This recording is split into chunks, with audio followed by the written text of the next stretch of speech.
আসসালামু আলাইকুম।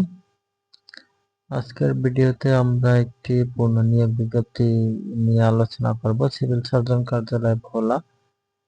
তো এই নিয়োগ বিজ্ঞপ্তি এর আগেও প্রকাশিত হয়েছে। এর আগে যখন প্রকাশিত হয়েছে তখন আবেদনের বয়স ছিল 30 বছর। তাই নতুন করে যারা আবেদন করতে পারবেন তারা 32 বছর আবেদন করতে পারবেন।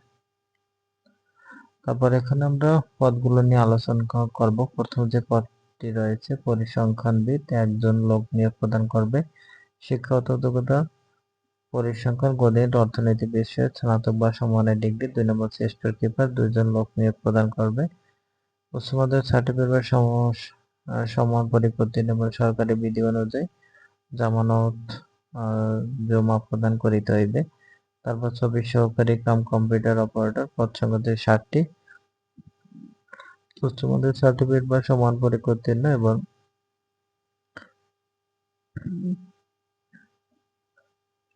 ওয়ার্ড প্রসেসিং, ডাটা এন্ট্রি বা টাইপিং ইত্যাদি সর্বনিম্ন গতি বাংলায় 20, ইংরেজিতে 20 গতি থাকতে হবে। স্বাস্থ্য সহকারী আছে 59টি।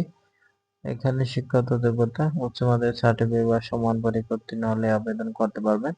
গাড়ি চালক একজন, জুনিয়র স্কুল সার্টিফিকেট বা সমান পরীক্ষা উত্তীর্ণ এবং বৈধ ড্রাইভিং লাইসেন্স থাকতে হবে। তো এখন আমরা দেখে নেব যে নতুন নিয়োগ বিজ্ঞপ্তিটি প্রকাশ করা হয়েছে 23/7/2025। তো আবেদনটি ইতিমধ্যে গতকাল থেকে শুরু হয়ে গেছে এবং শেষ হবে 17/8/2025।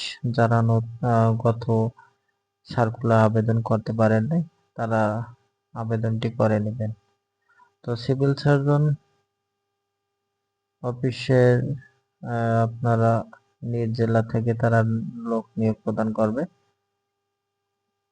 এই হলো আপনাদের সুবিধা, নিজ জেলায় থাকতে পারবেন, দূরে কোথায় পোস্টিং দেওয়া হবে না। এবং স্বাস্থ্য সহকারীর ক্ষেত্রে নিজের ইউনিয়নে ওয়ার্ড নাম্বার অনুযায়ী তারা লোকগুলো নিয়োগ প্রদান করবে। এক্ষেত্রে আরো সুবিধা, বাড়ি থেকে আপনারা চাকরি করতে পারবেন। তো স্বাস্থ্য সহকারীর পদে যারা আবেদন করতে চান উচ্চ মাধ্যমিক সার্টিফিকেট তারা আবেদনটি করতে পারে।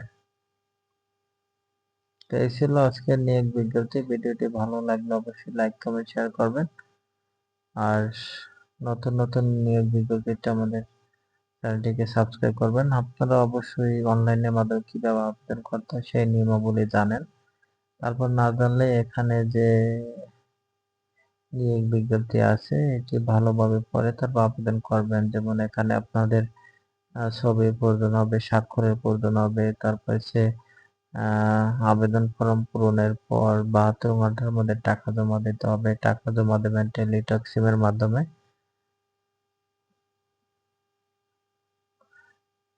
তো এগুলো জানলে আপনারা নিজে নিজে আবেদন করতে পারবেন। আর টেলিটক সিম যদি আপনাদের থাকে তাহলে তো কোনো সমস্যাই নেই। তো ধন্যবাদ সবাইকে।